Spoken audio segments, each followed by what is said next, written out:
প্রিয় মুহতারাম, আজকের জুম্মা, আজকের এই দিন, আজকের এই কথাগুলো একটা বছরের জন্য বিশাল বড় একটা বোনাসের দিন। আজকের জুম্মার দিনে যদি আমরা এই তথ্যগুলো না জানি, আমাদেরকে এই ফজিলত, এই উপকার, এই কল্যাণ, এই ক্ষমা, এই সুসংবাদ, এইগুলো পেতে গেলে আরও একটা বছর অপেক্ষা করতে হবে। আল্লাহ তাআলা আমাদেরকে আর একটা বছর হায়াত বাড়িয়ে দিলে আমাদের সেটা পাওয়ার সম্ভাবনা। তো আমরা এই ব্যাপারে যতটুকু আলোচনা করব, সংক্ষিপ্ত পরিসরে বিস্তারিত বলা। আজকের জুম্মার আলোচনা মূলত বড় বড় তিনটা টপিক্সের উপরে। একটা হলো হজ, 2 নম্বর হলো কোরবানি, 3 নম্বর হলো জিলহজ মাসের প্রথম 10 দিনের ফজিলত। তিনটা গুরুত্বপূর্ণ জিনিস। একজন আলেমের সামনে শুধু হজের উপরে কথা বলতে গেলে একটা খুতবায় কখনো সম্ভব না। হজের প্রকারগুলো কোথায় কি, ওইগুলো 2-1 ঘন্টা কথা বললে একটা ধারণা দেওয়া যায়। তো যেহেতু আমাদের সামনে হজ নিয়ে এই মাসে অনেক আলোচনা হয়েছে, সমস্ত জায়গায় শুধু হজ নিয়ে কথা হচ্ছে, আর এই 1 মাসের মধ্যে কোরবানি সম্পর্কেও একটা পুরা বাংলাদেশে নাড়াচাড়া শুরু হয়েছে। কারণ গরু, ছাগল এইগুলো নাড়াচাড়া দেখলেই মানুষ বোঝে যে কোরবানি আসছে। সব জায়গায় হাট বাজার, মানে দুনিয়াবি লাইনে একটা বিশাল ইবাদত, আবার খাওয়া যায়। এই একটা ইবাদত কোরবানি, যা আল্লাহর নামে দেওয়া হয়, কিন্তু টোটালটা মানুষের নিজে ভোগ করে। এই জন্য এই ইবাদতের প্রতি অনেকেরই খুব অ্যাক্টিভ দেখা যায়, যে কোরবানি দিবে আল্লাহর নামে, আর বাকি টোটাল সে নিজে ভোগ করবে। যদি দান করা হতো তাহলে বোঝা যেত যে গরু ছাগল কত কিভাবে কে কিনে। তো কোরবানি সম্পর্কেও একটা ধারণা এসে গেছে। আমরা আজকে চেষ্টা করব যে সামনে যে 10 দিন, পুরা দুনিয়ার যত দিন আছে, আফদালু আইয়ামি দুনিয়া, আল্লাহ নবী বলেন দুনিয়াতে যত দিন আছে এর মধ্যে সবচেয়ে উত্তম আইয়ামুল আশর, এই 10টা দিন আল্লাহর কাছে খুব প্রিয় পুরা বছরের মধ্যে। আমরা আবার রমজানে আলোচনা শুনেছিলাম যে লাইলাতুল কদর রমজানের শেষ দশক আল্লাহর কাছে খুব প্রিয়। ওইখানে যে ফজিলত শুনেছি, সেইটা ফজিলত সেখানে ঠিক আছে, কিন্তু এই 10 দিনের ফজিলত আরেকটু বেশি। কেন বেশি? যে ইসলামের মূল ভিত্তি হলো 5টা। বুনিয়াল ইসলাম আলা খামস, ওইখানে 4টা পাওয়া যায়। আর পুরা 5টা ফজিলত একসাথে এখানে পাওয়া যায়, কারণ সাথে হজ আছে। রমজানের শেষ দশকে হজ নেই। এই জন্য এই 10 দিন অনেক গুরুত্বপূর্ণ। তা আমরা কিছু কিছু আমল করব। বিস্তারিত সবগুলো আলোচনা যদি আসে, নাও আসে, আমরা যতটুকু বলার চেষ্টা করব, যতটুকু শোনার চেষ্টা করব, যতটুকু বোঝার চেষ্টা করব, এই আমলটা এই 10 দিনে আমাদের জীবনে বাস্তবায়ন করার চেষ্টা করব। আল্লাহ রাব্বুল আলামিন, তিনি হলো পৃথিবীর স্রষ্টা। তার কাছে কোন জিনিসটা বেশি দামি সেটা আল্লাহ ভালো জানেন। এই জন্য কোরআনে আল্লাহ তাআলা কিছু গুরুত্বপূর্ণ জিনিস ব্যাপারে কসম খেয়েছেন। তুর পাহাড়ের কসম খেয়েছে, তিনের কসম খেয়েছেন, সূর্যের কসম খেয়েছেন। এইগুলো আল্লাহর সৃষ্টির মধ্যে আল্লাহ জানেন এইগুলোর এক একটা গুরুত্ব কত। আমার আপনার আল্লাহ তাআলা 2টা করে চোখ দান করছেন। 2টা চোখ নিয়ে কখনো চিন্তাও করি নেই, কারণ চোখ আছে, চলতেছে। যার চোখ নেয় সে যখন জানে যে 2টা চোখের কত গুরুত্ব। কিন্তু আমরা আল্লাহ তাআলা ফ্রি দিয়ে দিছে, ছোটোবেলাতে দেখতেছি। এই চোখ নিয়ে কোনো টেনশন নাই। একটা মোবাইল কিনলে কারেন্ট চলে গেলে, চার্জার না পাওয়া গেলে বোঝা যায় যে চার্জ না দিলে মোবাইল থাকলেও কোনো লাভ নেই। আল্লাহ রাব্বুল আলামিন মায়ের পেট থেকে 2টা চোখ দিয়েছেন, সেই চোখটা অনর্গল বিনা চার্জে। এই চোখেও যদি চার্জ দিতে হইতো তাহলে দেখতেন কি অবস্থা, কারেন্ট চলে গেলে কত মানুষ কানা হইতো। আলহামদুলিল্লাহ আলহামদুলিল্লাহ। আল্লাহ জানে বান্দাকে চোখের চার্জের দায়িত্ব দিলে ও চার্জারই হারায় ফেলবে, কি হারাবে কিনা। একবার আত্মীয় বাড়ি গেছেন, সেখানে চার্জার নিতে মনে নাই, এখন সেই কয়দিন কি করবেন আপনি? আরেকজনের চার্জ দিয়ে তো আপনার চোখ দিতে পাবেন না চার্জার। আলহামদুলিল্লাহ। এই জন্য আল্লাহর কাছে পৃথিবীতে যে জিনিসের যত বেশি দাম সেটাকে আল্লাহ কসম খান। সূরা ফাজরের মধ্যে আল্লাহ রাব্বুল আলামিন বলেন ওয়াল ফাজর, ফজরের শপথ। ফজর হলো ফজরের নামাজের সময়, মানুষ যখন ঘুম থেকে ওঠে ওইটা শপথ। ওয়াইলায়ালিন আশর, দেখেন এই যে আজকে যদি চাঁদ উঠে যায়, আজকে যদি চাঁদ উঠে যায়, আজকে থেকে নিয়ে চাঁদ উঠছে কিনা সে উঠ মানে এটা আল্লাহর হাতে, আজকে উঠতে পারে। যদি আজকে উঠে যায়, আজকে সন্ধ্যার থেকে নিয়ে হজের 10 দিন, এই জিলহজ মাসের 10 দিন আল্লাহর কাছে কত প্রিয় যে এই 10 দিনের একটা আল্লাহ তাআলা আলাদা কসম খেয়েছেন যে এই 10 দিনের কসম, 10 রাতের কসম, ওয়ালায়ালিন আশর, এই 10টা দিন রাতের কসম খেয়েছেন আল্লাহ তাআলা। তার মানে কি আল্লাহর কাছে এই 10টা দিনের এত গুরুত্ব, এত গুরুত্ব। কোনো মানুষ যদি এই 10 দিনে আল্লাহ তাআলাকে রাজি খুশি করতে পারে, সে মানে নিজেকে আল্লাহর কাছে সবচেয়ে প্রিয় হিসাবে উপস্থাপন করতে পারবে। অনেকগুলো হাদিস আছে, আমরা ধারাবাহিকভাবে আমল দেখব। 1 নম্বর আমল হলো যে রাসূল করিম সাল্লাল্লাহু আলাইহি ওয়াসাল্লাম 3টা রোজা কখনো ছাড়তেন না। নিজের সাধ্য অনুযায়ী দৈনন্দিন জীবনে মাসিক, সাপ্তাহিক বিভিন্ন ব্যস্ততার কারণে যদি কোনো কারণে যদি কম বেশি হতো, কিন্তু অধিকাংশ সময় 3টা রোজা তিনি কখনো ছাড়তেন না, নফল রোজা। একটা হলো সোমবার আর বৃহস্পতিবার, প্রতি সোমবার আর বৃহস্পতিবার আল্লাহ নবী রোজা রাখতেন। 2 নম্বর হলো আশুরার রোজা, মুহররমের 10 তারিখের রোজা আল্লাহ নবী রাখতেন। মুহররমের 10 তারিখের আগে একদিন অথবা পরে একদিন, কিন্তু মুহররমের 10 তারিখের আশুরার রোজাটা তিনি রাখতেন, জীবনে কখনো ছাড়তেন না। 3 নম্বর হলো এই যে যদি আজকে চাঁদ উঠে যায়, আগামীকাল থেকে নিয়ে 9টা রোজা, 10ম দিন তো হজ, বছরে 4 দিন রোজা রাখা হারাম, 5 দিন রোজা রাখা হারাম, বছরে 5 দিন রোজা রাখা হারাম। 2 ঈদের 2 দিন আর কোরবানির ঈদের পরের 3 দিন। তাহলে কোরবানির ঈদের দিন রোজা রাখা যেহেতু হারাম, তো আল্লাহ নবী এই প্রথম থেকে নিয়ে এই 10-এর 9 দিন আল্লাহ নবী রোজা রাখতেন। রাসূল করিম সাল্লাল্লাহু আলাইহি ওয়াসাল্লাম এই 3টা রোজার ব্যাপারে বলেন লা আইদলা লাহু, যে এর সমকক্ষ নেই। এই রোজার যে ফজিলত অন্যান্য যে নফল রোজার ভিতরে এর সমকক্ষ কোনো রোজা হতে পারে না। তা আমরা এই সামনের 10 দিনের এই ফজিলতের দিকে রাসূল করিম সাল্লাল্লাহু আলাইহি ওয়াসাল্লাম বলেন মা মিন আইয়ামিল আমালুস সালিহ, আল্লাহ তাআলার কাছে যত দিন আছে এই দিনের মধ্যে থেকে এই 10 দিনের ফজিলত, মা মিন আইয়ামিন ফিহা আহাব্বু ইলাল্লাহ, আল্লাহর কাছে সবচেয়ে বেশি প্রিয়। আহাব্বু ফি হাযিহিল আইয়াম ইয়ানি আইয়ামুল আশর, এই 10 দিন আল্লাহর কাছে সবচেয়ে প্রিয়। ক্বালু ইয়া রাসূলুল্লাহ সাল্লাল্লাহু আলাইহি সাল্লাম, আল্লাহর নবী যাদের কাছে কথা বলছিলেন তাদের মধ্যে থেকে তারা সবাই বললেন ইয়া রাসূলুল্লাহ, আপনি তো এর আগে হজের বয়ান করেছেন, পিতামাতার খেদমতের বয়ান করেছেন, অনেক বয়ান করেছেন, কিন্তু যত বয়ান করেছেন তার মধ্যে জিহাদের ব্যাপারে আপনি অনেক বেশি উৎসাহ দিয়েছেন। ওয়ালাল জিহাদু ফি সাবিলিল্লাহ, তারা বললেন যে জিহাদের ফজিলতে কি এই 10 দিনের মতো না? ক্বালা রাসূলুল্লাহ সাল্লাল্লাহু আলাইহি সাল্লাম ওয়ালাল জিহাদু ফি সাবিলিল্লাহ, এই 10 দিনের ফজিলত জিহাদের থেকেও বেশি না। এই 10 দিনের ফজিলত জিহাদের থেকেও বেশি।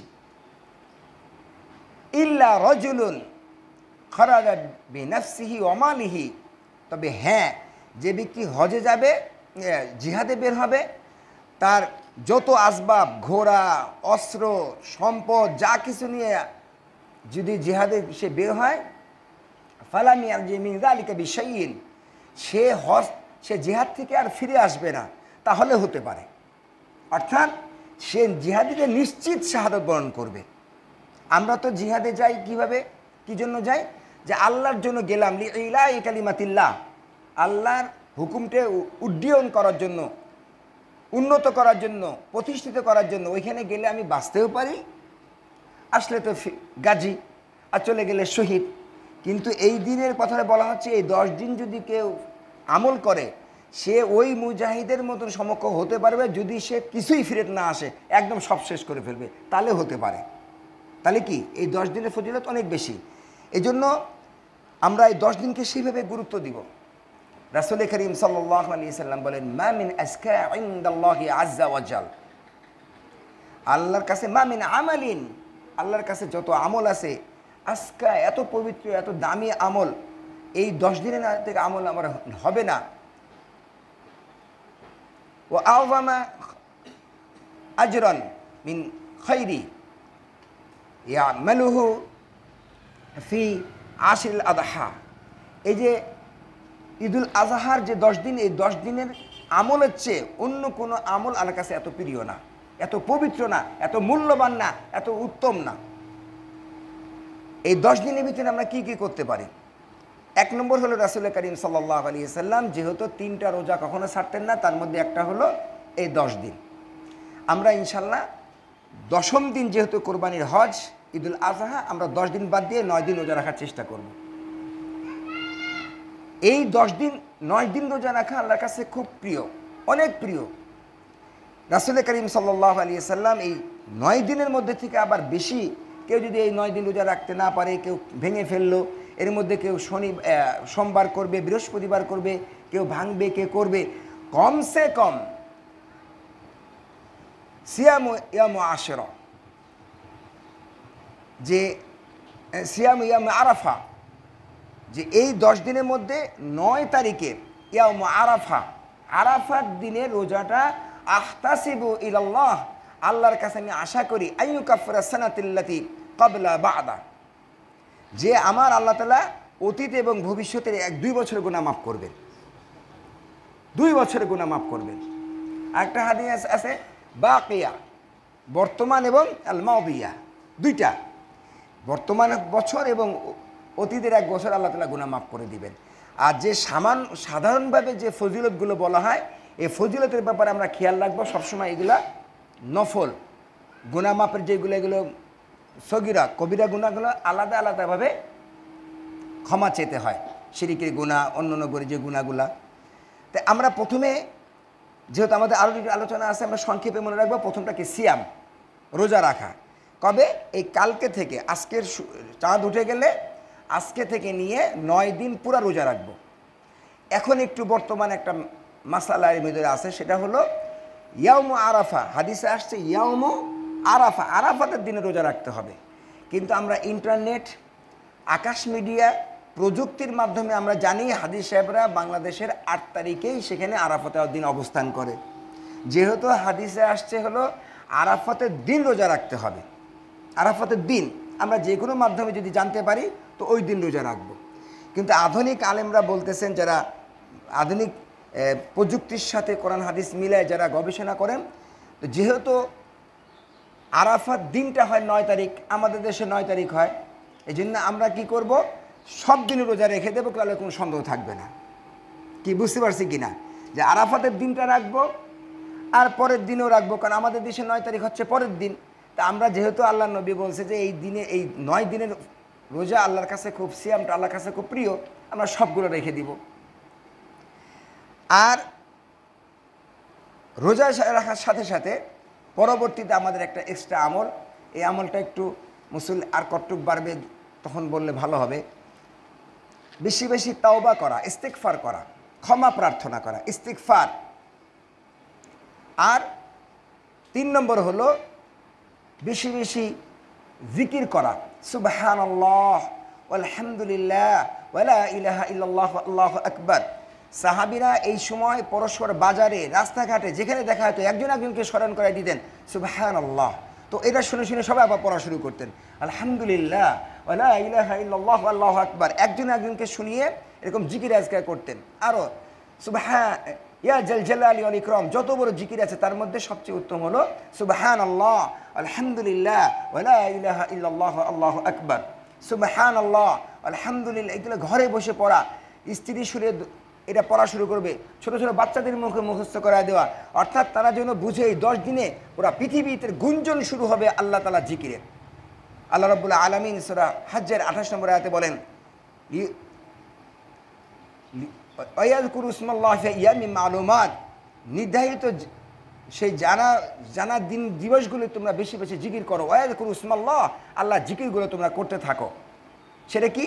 সুবহানাল্লাহ, আলহামদুলিল্লাহ, ওয়া লা ইলাহা ইল্লাল্লাহ, আল্লাহু আকবার, যে কোনো জিকির বেশি বেশি আল্লাহ তাআলা জিকির করা। 4 নম্বর হলো যে নিজের সমালোচনা করা।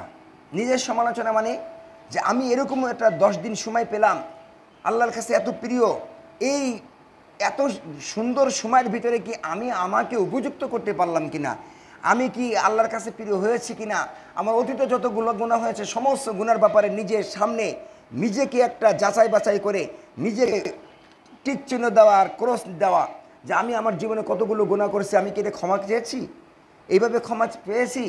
এই তওবা করতে গেলে প্রথমে আমাকে 3টা শর্ত মানতে হবে। 1 নম্বর হলো আমি যে গুনাহটা করি সেই গুনাহটা এখনই ছেড়ে দিতে হবে, আর গুনাহ করব না, ছেড়ে দিতে হবে। 2 নম্বর হলো ভবিষ্যতে না করার জন্য আল্লাহর কাছে অঙ্গীকার করতে হবে, আল্লাহ আমি জীবনে আর গুনাহগুলো করব না। 3 নম্বর হলো যে গুনাহ হয়েছে সেই গুনার জন্য অনুতপ্ত হওয়া, যে আল্লাহ আমি যখন গুনাহ করেছি তখন যদি আপনি আমাকে মাটিকে অর্ডার দিতেন যে এখনই ঢুকাই দিতে, তখন ঢুকাই দিলে আমি অপমানিত হতাম, মানুষ জানতো আমি যখন গুনাহ করেছি তখনও আমাকে কিছু বলেন নাই, আপনি এখন পর্যন্ত আমাকে হায়াত দিয়েছেন, এই আমার অনুশোচনা পর্যন্ত আমাকে হায়াত বাড়িয়ে দিয়েছেন, অতএব আমি আশাবাদী আপনি আমাকে ক্ষমার জন্য সুযোগ দিয়েছেন। আল্লাহর কাছে ক্ষমা চাওয়া আল্লাহর সাথে। যদি এই গুনাহটা বান্দার সাথে সম্পৃক্ত হয় তাহলে আরও 3টা। নিজের গুনাহ থেকে তওবা করার জন্য মোট শর্ত 3টা। গুনাহ ছেড়ে দেওয়া, অতীতের গুনার জন্য কান্নাকাটি করা, অনুতপ্ত হওয়া, ভবিষ্যতে না করার অঙ্গীকার করা। আর মানুষের সাথে হলে পারে আর একটা শর্ত, সে এক শর্ত আবার 3টা। 1 নম্বর যদি মানুষের সাথে হয়, মানুষের সাথে খারাপ ব্যবহার হয়, মানুষের সাথে লেনদেন হয়, হালখাতা হয়, টাকা পয়সার হয়, মান ইজ্জতের হয়, তার কাছে ক্ষমা চাওয়া। ভাই আমি তখন আপনার সাথে খারাপ ব্যবহার করে ফেলছি, আমার তখন মাথায় ঠিক ছিল না, রাগ হয়ে ফেলছি, দেখলাম আপনি যদি ক্ষমা না করেন আল্লাহ আমাকে ক্ষমা করবে না। এটা আল্লাহ খুব পছন্দ করেন। আপনি যত বড় অন্যায় করেন না কেন, একজনের সামনে এটা বললে সে লজ্জা পায়, বলে না ভাই থাকবে, এমনি রেগেছিল, খুব রাগ, আমাকে এরকম অপমান করলো, যেই তার সামনে যাবেন তখন সে লজ্জা পায়, না নারী রেগে মনে রাখে নাকি, আসলে তো মনে ছিল। মানুষের কাছে ছোট হলে পারে মানুষের ইজ্জত কমে না। যদি টাকা পয়সা থাকে, অনেক দিন পরে সে, কালকেই একজন আমাকে বলতেছে, হুজুর আমি যখন ঢাকায় লেখাপড়া করতাম একটা সেলুনে নিয়মিত চুল কাটতাম, এতে কি সমস্যা? আমার কেন যেন মনে হচ্ছে যে তার কাছে কাটতাম, কখনো টাকা পয়সা ছিল না ছাত্র জীবনে, আমি চলে আসছি, এখনও আমার অনুতপ্ত, আমি অনুশোচনা করি যে সে মনে হয় আমার কাছে ওই টাকাটা পাবে, কত তা মনে নেই, তখন 40, 50, 100 টাকা ছিল, এটা আমি কি করব? আমি কোনো সময় ঢাকা গেলে তাকে দিয়ে আসতে হবে, এখন সেখানে সেই দোকানগুলো নাই, কবে অনেক আগে, মানুষ পরিবর্তনশীল। তো বললাম, তো আমি এখানে কথা বললে বুঝাবে, তোর উত্তরটা হলো যদি মানুষের কাছে লেনদেন থাকে, আচার আচরণ, ব্যবহার, থাপ্পড়, মামলা মোকদ্দমা, বিভিন্ন মিথ্য যে কোনো জিনিস থাকে, তার কাছে ক্ষমা চাওয়া, তার কাছে ফেরত দেওয়া।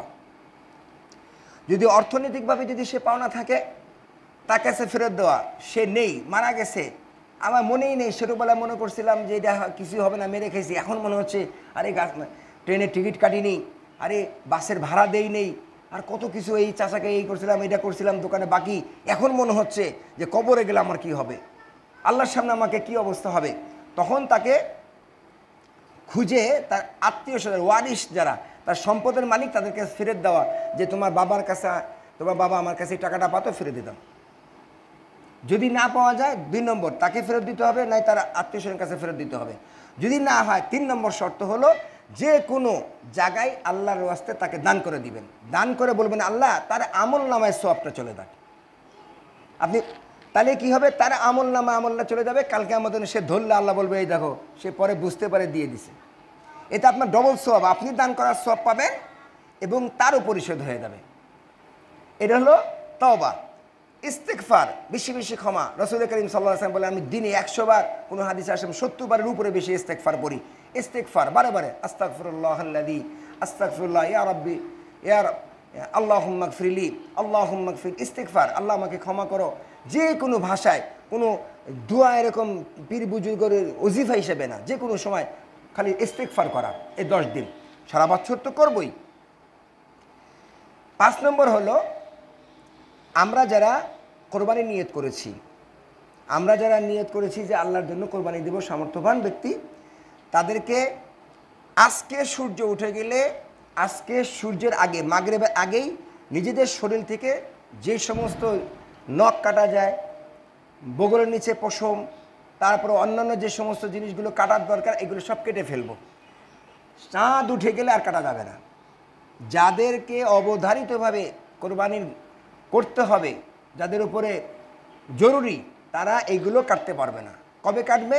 তার পক্ষ থেকে আল্লাহর নামে কোরবানি হওয়ার জবাইয়ের পরে সে আবার নিজের চুল, মোজ, দাড়ি, এগুলো যেখানে যা পরিষ্কার হওয়ার, সে নখ টক এগুলো কাটতে পারবে। এটা কিন্তু আমাদের দেশে এমন ছিল না, ইদানিং প্রচার হয়েছে, মানুষ জানে। জানতামই না, মনে করতাম এটা কি। আর ঈদের আগে আরও বেশি করে, ঈদের দিন রাত্রে সারা সেলুনে ভিড়, একদম ঈদের দিন সকালে ফিটফাট থাকবে। আসলে কাটবে কখন? ঈদের তার নামের পশুর কোরবানি হওয়ার পরে। এটা খুব খেয়াল রাখবো। এই জন্য আজকে ঝুঁকি, আজকের দিন চাঁদ উঠে গেলে কাটতে পারবেন না। এই জন্য আজকে মাগরিবের আগে যার যা পরিষ্কার করার সুন্দরভাবে সব সুন্দর করে পরিষ্কার করে ফেলবেন। রোজার ঈদের দিন ফজরের নামাজ পড়ে এসে কিছু খাওয়া সুন্নত। কারণ কি? আল্লাহ হলো বান্দার আগ্রহ দেখে। আল্লাহর কাজ হলো বান্দাকে দেখি কতটুকু আসে। ইব্রাহিম আলাইহিস সালাতু ওয়াস সালাম যখন ছুরি নিয়ে গেছেন, জবাই করেই দিবেন, আন্নী আযবাহুকা ফানজুর মাযা তারা, ছেলে বলে দিছে, আপনার যেভাবে স্বপ্ন দেখছেন সেভাবে, ফানজুর মাযা তারা, ইফআল, আপনি তাই করেন। তো যেহেতু মা অনুমতি দিয়ে দিছে, যাকে জবাই করবে সেও অনুমতি দিছে, আর আল্লাহ তাআলা ইব্রাহিমকে জবাই করতেই বলছে, সব দিকে কমপ্লিট। ইব্রাহিম আলাইহিস সালাম বলছে, আমার সন্তান কি কাটবো কি না, কোনো কথা নেই, সে রেডি। এই যে জবাই হবে না, এটা তো আমরা এখন গল্পে বলতেছি, কোরআন থেকে পাইলাম, সূরা সাফফাতের 100 থেকে 111 নম্বর আয়াত পর্যন্ত। এখন আমরা জানি যে ইব্রাহিম আলাইহিস সালাম জবাই করেছিলেন, জবাই হয়েও গেছে। তখন চোখ খুলে দেখে যে জিবরাইল আলাইহিস সালাম মুস্কি মুস্কি হাসতেছে, নাকি? হ্যাঁ, যে কিন্তু সে তো জবাই। ওয়াতাল্লাহু লিল জাবিন ওয়ানাদাইনাহু আইয়া ইব্রাহিম। ওয়াতাল্লাহু লিল জাবিন, উপর করে শোয়াই দিছে। কিন্তু আমরা এখন বলতেছি, যখন ঘটনা ঘটতেছে তখন দেখেন তো কি, আপনি যে ঘটনাটা জানেন তখন তারপরে তারপরে তারপরে কিন্তু যখন জানেন না তখন কি অবস্থা, এর কি হবে, কি ঝুঁকি, পরীক্ষা দেওয়ার আগে এর ইত্যাদি। আল্লাহ তাআলা ইব্রাহিমকে পরীক্ষা নিচ্ছে। ইব্রাহিম আলাইহিস সালাতু ওয়াস সালাম জানেন না যে ইসমাইল জবাই হবে না। জবাই করে উনি আলহামদুলিল্লাহ বলছে। আলহামদুলিল্লাহ বললে আল্লাহ দেখলো যে ঠিক ইব্রাহিম আসে কি না। হ্যাঁ, ও একদম আল্লাহর পাকে কথা বলার পরে লব্বাইক, আল্লাহর হুকুমের ব্যাপারে সে অ্যাক্টিভ। আল্লাহ বলতেছে, তোমার আমি দেখলাম যে করো কি না, তুমি করছো, আমিও নিলাম না, এই দেখো তোমার ইসমাইল আছে, আলহামদুলিল্লাহ। এই জন্য আমাদের কাজ হলো শুধু এগিয়ে যাওয়া, কি নিবেন কি না নিবেন সেটা তার ইচ্ছা। এই জন্য আমাদের প্রাণী জবাই করার সময়, এটা এই কোরবানি মাসালা আসবে সামনে হয়তো, কিন্তু আমরা 10 দিনের ফজিলতগুলো আগে শেষ করতে চাচ্ছি। তাহলে গুরুত্বপূর্ণ আমল, যারা এই মসজিদে আসে নাই বা আমাদের অনেকে শোনে নাই, যে যেই মসজিদে কথা বলছে সেই মসজিদে কথা বলে না, তাদেরকে জানাই দেওয়া পরিবারের সবাইকে, এই যার যার মোষ ইয়ার এই যেগুলো সাইজ করা দরকার, নখ টক যা আছে সব আজকে সন্ধ্যার আগে করে ফেলো। এই 10 দিন করলে সে এটা তার সওয়াব থেকে সে বঞ্চিত হবে, সে গুনাহগার হবে এবং সে তাকে তওবা করতে হবে। আর পরিবারের অন্য সদস্যরা তারা করলে এটা কোরবানির সওয়াব পাবে। 6 নম্বর হলো, এই কয়দিন বেশি বেশি কোরআন তেলাওয়াত করা, অর্থাৎ জিকির এটা অংশের ভিতরে পড়ে। যতগুলো আফদালুজ জিকরি তিলাওয়াতুল কোরআন, সুবহানাল্লাহ, আলহামদুলিল্লাহ, এগুলোর সাথে সাথে বেশি বেশি কোরআন তেলাওয়াত করাতে মধ্যে পড়ে। 7 নম্বর হলো যে রাত জেগে তাহাজ্জুদের সময় আল্লাহর কাছে বেশি বেশি জিকির করা, অর্থাৎ তাহাজ্জুদ না ছোটে বেশি বেশি আল্লাহ তুমি ক্ষমা করো, এই কয়দিন যে মানে ফজিলত চলবে, এই কয়দিন যে ক্ষমা করতেছে আল্লাহ তাআলা, শেষ আসমানে আসেন, এসে ক্ষমা করেন, আর এই 10 দিনে আরও বেশি করে আসেন। আমরা যেন রাতের কিয়ামুল লাইলে আল্লাহর কাছে কান্নাকাটি করার জন্য আমরা এখান থেকে বিরত না হই। 8 নম্বর হলো কোরবানি করা। তো কোরবানি করার আগের একটা কথা ছুটে গেছে, সেটা হলো রমজানের ঈদে আল্লাহ তাআলা যেহেতু দেখেন যে বান্দা কতটুক আগায়, এই 30 দিন, এই 29 দিন শেষ দিনের বেলা খায় নাই, সকালে খায় নাই, আবার ঈদের দিন সকালে এসে খাচ্ছে, এটা আল্লাহর কাছে খুব ভালো লাগে যে 30 দিন নিষেধ করছি খায় নাই, আজকে খাইতে বলছি খাচ্ছে। আপনি একটা বাচ্চাকে উপহার দিচ্ছেন, নাও, সে বলতেছে নিবে না, আরে আমি ওর জন্য কিনলাম আর সেদিন না নেতে ভালো লাগে। ছোটো বাচ্চাটা চকলেট দিচ্ছে, সে বলতেছে নিব না, আরে ওর জন্য চকলেট দিয়ে নিয়ে আসলাম, এখন কেমন লাগে, না নিলে কি ভালো লাগবে? যার জন্য আনছেন, যদি ও তাড়াতাড়ি চকলেট নিয়ে বলে ও খুব খুশি, একদম চোখ মুখ ঠোঁটমোট লাল করে ফেলে যে চকলেট দিচ্ছে, আপনার কাছে কেমন লাগবে যে আমার চকলেটটা খাওয়ার ওর ভিতরে অনেক আনন্দ আসছে, এই তো নাকি? তো আল্লাহর কাছে বান্দার এই আমলগুলো খুব ভালো লাগে। এই 30 দিন সে খায় নাই, ঈদের দিন সকালে যখন খায় আল্লাহর কাছে, দেখো আমি একদিন নিষেধ করছি খাই নাই, আজকে বলছি তা খাচ্ছে, আলহামদুলিল্লাহ, এটা আল্লাহর কাছে খুব প্রিয়। আপনি খাচ্ছেন কিন্তু আল্লাহর হুকুম পালন করা হচ্ছে। আর কোরবানির দিন, ঈদুল আজহার দিন ঈদের নামাজ পড়ে এসে কিছু না খাওয়া, ওই দিন চেষ্টা করা কোরবানির আপনার পশুর গোশত দিয়ে প্রথম ইফতার করা। ইফতার বলতে আবার মনে করবেন না সকাল 10টা পর্যন্ত আবার রোজা রাখলো, না, আসলে হলো প্রথম ইফতারের বাংলা হলো নাস্তা করা, ফুতুর। হ্যাঁ, যে শেখ বুঝবেন, আরবিতে সকালকে ফলে ফুতুর, ফুতুর মানে ভাঙা, মানে সকালতে যে কিছু খান নাই পেটের এই আপনার অনশনটা ভঙ্গ করেন, এটাকে বলে ফুতুর। ফুতুর মানে সকালের নাস্তা। এখন আমাদের দেশে 7 ভাগ, 1 ভাগ, 10 ভাগ নিয়ে বহুত গ্যাঞ্জাম আছে, এই নিয়ে অনেক গ্যাঞ্জাম হয়েছে। আমরা এটুকু বুঝবো যে আপনার প্রাণী যে আপনি এককভাবে দিবেন, সেই প্রাণীর অংশ থেকে জবাই করার সাথে সাথে ওইখান থেকে যে কোনো 1 পোয়া বা 1 কেজি বা আধা কেজি আপনি ভিতরে পাঠিয়ে দেন। এখনও সোলা হয় না, মনে করেন কেবল সুলছেন পিছনে রান, ওইখান থেকে একটু দিয়ে দেন। আর মশলাপাতি রাত্রে করে রাখবে, অর্থাৎ আপনার ছাগল বানানোর শেষ, ওইটা দিয়ে খাবেন। 1 মাথা রান্না হয়েছে আর 1 মাথা আপনার এখনও হয় না, বুঝছি কি না কথাটা? অর্থাৎ ছাগল যদি হয়, ভেড়া যদি হয়, তাহলে আপনি জবাই করে একটু ছোলার পরে রান্না থেকে 1 কেজি 1 কেজি আলাদা দিয়ে দেন। ওরা তো আগে থেকে সব করে, খালি ধুয়ে রান্না শুরু করে দিবে। আর আপনি চামড়া চলতেছেন, এদিক করতেছেন, হাড্ডি মাড্ডি বানাচ্ছেন, এর মধ্যে বাসার থেকে বললো আধা ঘন্টার মধ্যে রান্না হয়ে গেছে, খাবা নাকি? হ্যাঁ ঠিক আছে, খান আর বানান। আর যদি মনে করেন যে না একদম করার পরে, তাহলে তো 1টা বেজে যাবে, তখন আর কোপ দিতেও পারবেন না, ক্লান্ত হয়ে যাবেন। আমরা এটা একটু আমল করতে পারি। ঈদুল আজহার আগের দিনের রাত, এই 10 দিনে তো অনেক ফজিলত, তার মধ্যে আগের দিনের ইয়াউমে আরাফা, দোয়া ইয়াউমে আরাফা, আল্লাহর কাছে যত দোয়া করবেন সেই দোয়ার মধ্যে সবচেয়ে উত্তম দোয়া হলো আরাফাতের দিনের দোয়া। এই রোজাটা হলো পৃথিবীর সবাই রোজা রাখবে আরাফাতের দিন, শুধু যারা আল্লাহর কাছে আরাফাতের মাথায় অবস্থান করতেছে হাজিরা রোজা রাখবে না। ওই দিন আল্লাহ তাআলা ওইটা সেই দিন তাদেরকে মাঠে নিয়ে গেছে, আল্লাহ তাআলা সরাসরি তাদেরকে ক্ষমা করবে। এই জন্য ওই দিন তাদের রোজা প্রয়োজন না, ওই দিন তারা শুধু দোয়া করবে। আর ওই দোয়ার সাথে আমরাও দোয়া করবো যে যার অবস্থানে থেকে।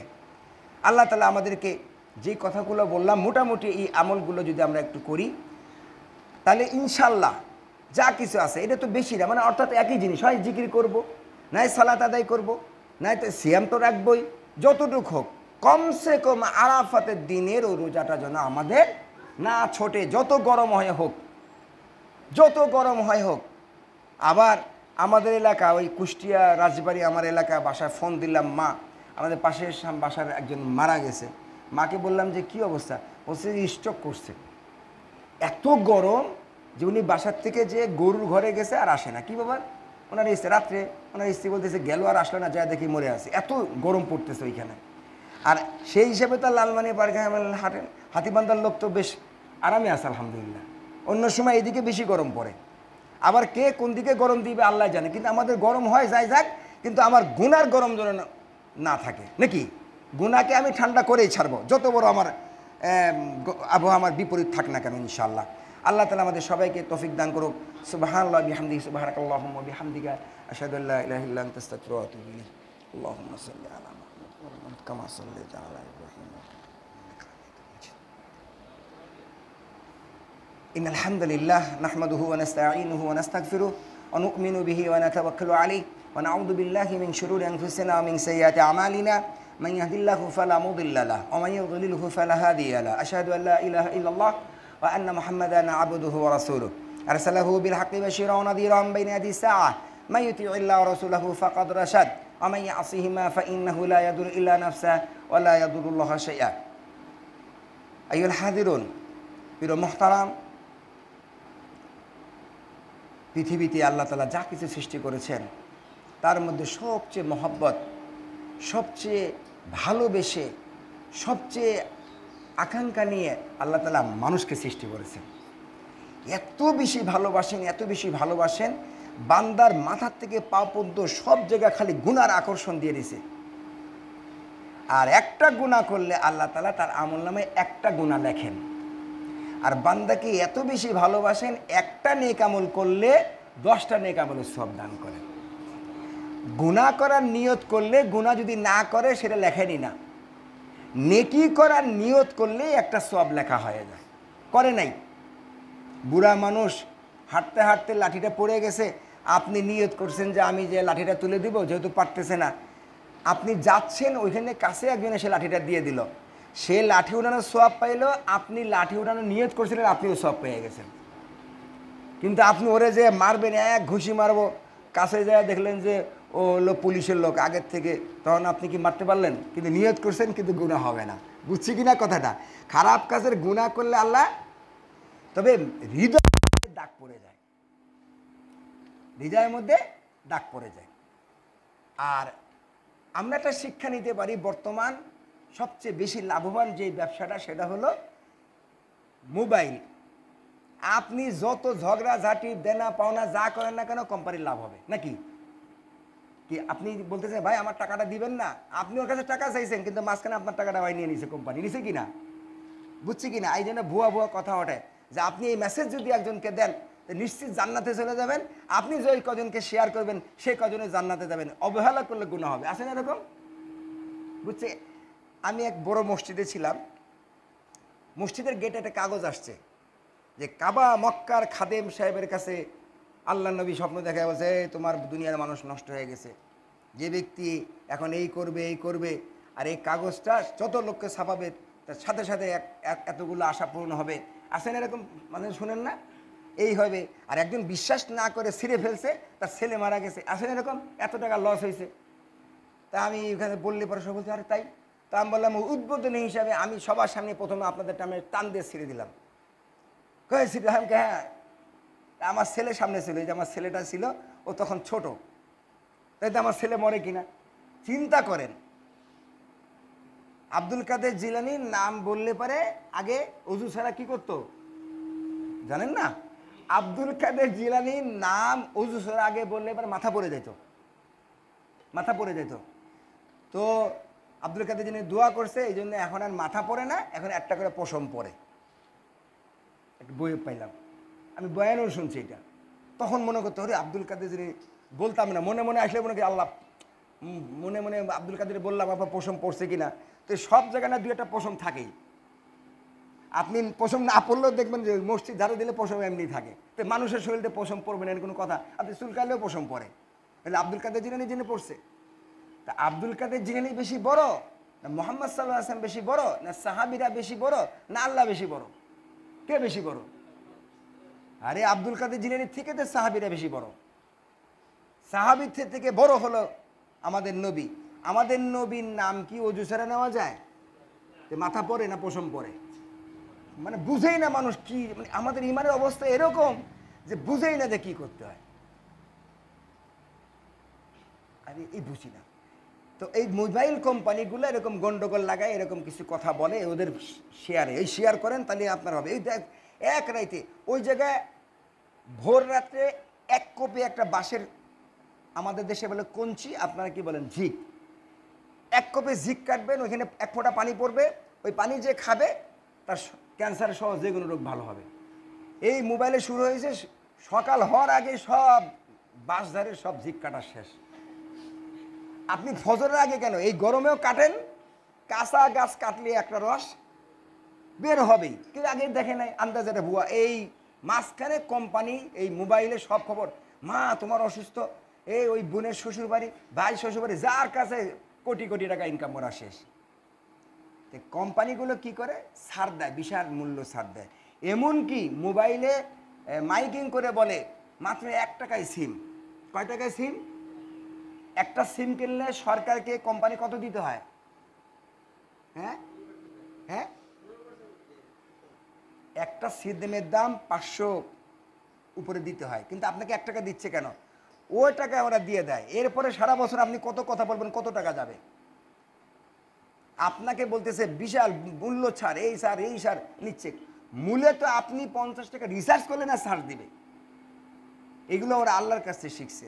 আল্লাহ বান্দাকে এত বেশি ভালোবাসেন, এত বেশি ভালোবাসেন, বান্দা শুধু বলতেছে যে আল্লাহ সারা বছর গুনাহ করছি, এই জিলহজের প্রথম 10 দিনে আমি রোজা রাখছি, সব গুনাহ মাপ, এই বছর মাপ, এই বছর মাপ। কোনো কোম্পানি এত ছাড় দিবে? আরে বুঝেই না, আল্লাহর চেয়ে বেশি ইয়ে হয়ে গেছে। আজীবন মেয়াদ, আজীবন মেয়াদ পাইছেন, কয়দিন পরে তো রিসার্চ করলে, এই এখন 100 টাকা রিসার্চ করলে 76 টাকা পাবেন। এ ভুয়া, আজীবন মেয়াদ তখন বলছে, পরে কারণ কোম্পানির নতুন প্ল্যান এইটা আসছে না। আল্লাহ তাআলার ওয়াদাই।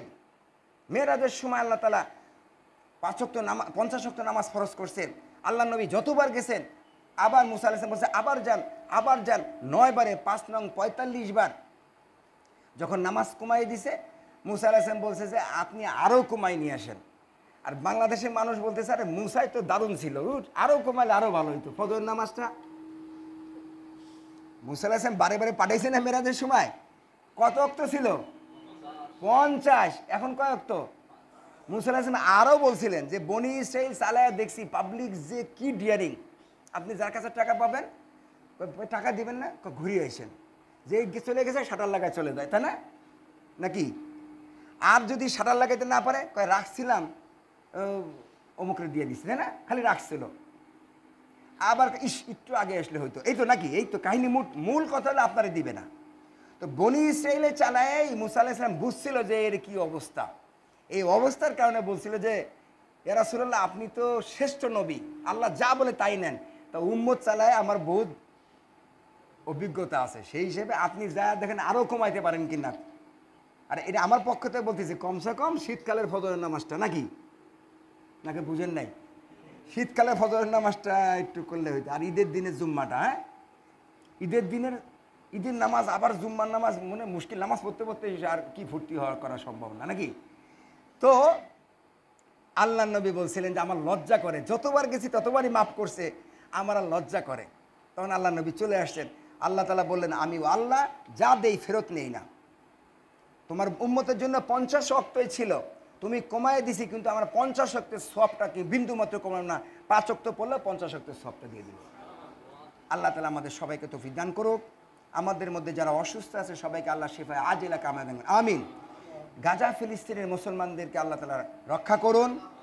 তাদের কাছে, তাদের সাথে, তাদের ডাকে কখনো যদি আল্লাহ পাক তাদেরকে, তাদের মুসলমানদের কাছে দাঁড়ানোর সুযোগ আমাদের হয়, আল্লাহ পাক যেন আমাদের কবুল আর মঞ্জুর করে নেন। গাজার এই গরমের ভিতরে আমরা এই ফ্যানের নিচে তাও ঘামতেছি, ছোট ছোট শিশু বাচ্চাগুলো কল খোলা থাকে, কল খুলে দেখে পানি নাই, ওই কলের ভিতরে জিব্বা লাগা টানতেছে, আর মা দাঁড়ায় আছে যে পানি বের, আসলে কি পানি তো নাই, এই কষ্ট করতেছে। আজকে পুরা বিশ্বের মুসলমানগুলো বিক্ষিপ্ত হয়ে গেলে জালেমে দোস্তি, আর আলেমে শত্রু, আর জালেমে দোস্তি, সমস্ত জালেমরা এক জায়গা করে মারতেছে। এই ফিলিস্তিনের বাচ্চা কি মুসলিম আর হয় হোক, মুসলমানে মারলে কিছুই হয় না, কারণ ওরা আজকে বিভেদ। কিয়ামতের আগেই ইমাম মেহেদী আসবে। সর্বশেষ আজকে চূড়ান্ত কথা, ইমাম মেহেদী আসবে। ইমাম মেহেদী যখন আসবে, সমস্ত মুসলমান খুশি যে আল্লাহর পক্ষ থেকে একজন প্রতিনিধি আসছে, তার বিপক্ষে কথা বলে সবার আগে মানুষকে বোঝাবে যে ইনার পাশে যাওয়া যাবে না। এরা কারা? আইডিয়া দিয়ে বলেন, কারা এরা? কারা? আলেম। এই ইমামরা বলবে যে যাওয়া যাবে না, কারণ ইমাম মেহেদী হলো রাসূল করিম সাল্লাল্লাহু আলাইহি ওয়াসাল্লামের সময়ের ইসলাম নিয়ে আসবে। এখন যে মিলাদ পড়ে সে বলবে যে ইমাম মেহেদি মিলাদ পড়ে না, ও যাওয়া যাবে না, ধরা খাইবে। যে কিয়াম করে সে বলবে এই কিয়াম করে না, এ কই মাজার মানে না, এই আল্লাহর ওলি মানে না। আলেম যে বর্তমান সবাই ইমাম মেহেদির মতন আছে নাকি এক একজন এক এক রকম? তাহলে বিরোধিতা করবে কারা? ওই সেই তারা যারা ইসলামী বিদ্যা বিরোধ আছে না এরকম, তারা বলবে যে ইমাম মেহেদি তো করে না, উনি খালি বলে। যে কোনো ডিজাইনের সাথে যখন মিলবে না, তার সবার আগে তার প্রতিপক্ষ হবে আলেমরা। এই জন্য কালকে আমাদের ময়দানে জাহান্নাম উদ্বোধন করা হবে আলেম দিয়ে। অতএব আপনাদেরকে চোখ কান খোলা রাখতে হবে, যে যা বললো তাই নিয়ে দৌড় মারবেন না। আপনাকে একটু যাচাই করতে হবে। হুজুরকে পান খাওয়ান, চা খাওয়ান, নাস্তা খাওয়াই, বলেন হুজুর আপনি যে কথাটা বলছেন এটা রেফারেন্সটা কত নম্বর, খতিয়ান দলিল নম্বর দেন। যদি সঠিক হয়ে থাকে আমি আমল করব, আর খতিয়ান নম্বর না পেলে বলবেন যে এই কথাটা নেক্সট টাইমে যেন আপনার কাছে না শুনি। বুঝছেন কিনা কথাটা? একজন বিশাল বড় আলেমকে দাওয়াত দিয়ে তার বক্তার নিচে একটা মোবাইল দিয়ে বলতেছে, হুজুর আজকে আমরা যতগুলো আলেম আসবে সবার বয়ান রেকর্ড করব এবং এটা যাচাই করব ঠিক আছে কিনা। বয়ান সেভাবে করে না, আর বয়ানই করতে পারে নাই। বুঝলেন নাই? আসলে রেকর্ডিং দেয় নাই। বুঝছেন কিনা? ওই ভয়ে ফাং ফাং করে তো সময় কাটানো যায়। আব্দুল কাদের জিলানী আছে না, রাসূল করিম সাল্লাল্লাহু আলাইহি সাল্লাম খাদিজার জানাজায় এত কান্নাকানি করলেন, বুক ভিজে গেল। হুজুর খাদিজার জানাজার সময় কি জানাজার নামাজ নাজিল হয়েছিল? জানি না। সবাই কাঁদতেছে। বুঝছেন কিনা? খাদিজা যখন মারা যায় তখন কি হয়েছে কিনা? এই আল্লাহ মাফ করুন। আল্লাহ তাআলা আমাদের সবাইকে বিভ্রান্তি থেকে সবাইকে হকের উপর চলা তৌফিক দান করুন। সুবহানাল্লাহি ওয়া বিহামদিহি, সুবহানাকাল্লাহুম্মা ওয়া বিহামদিকা, আশহাদু আল্লা ইলাহা ইল্লা আনতা, আস্তাগফিরুকা ওয়া আতুবু ইলাইক।